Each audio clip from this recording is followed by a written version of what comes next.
Моите пријатели ми дојавија дека во населеното место Злокуќани, каде што сме во моментов, се прави предизборен подкуп, се дели брашно. Значи, на граѓаните на Злокуќани, на кои што многу сме направиле, господинот председател на влада, заедно со неговиот кандидат, делат брашно и брашното е делено од ова гаража.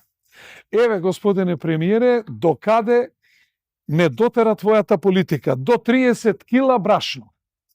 До 30 кила брашно си одбра добар другар, но лош кандидат и даде 0 понуда за граѓаните на Карпош и тоа го компензираш со 30 кила вреќа брашно. Каков безобразлук, какво подценување на граѓаните на Карпош.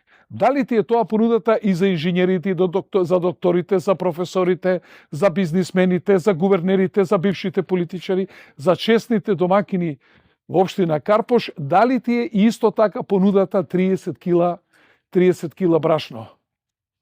Ова е навистина срамота, зарем не ти е срам да го враќаш Карпош во 90-тите години, кога вреката брашно беше успешна приказна, па веројатно во 35 години слободна и независна Македонија дотуркавме подалеку од врека брашно.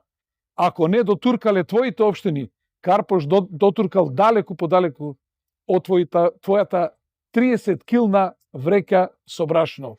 Општина Карпош за овие граѓани направила многу.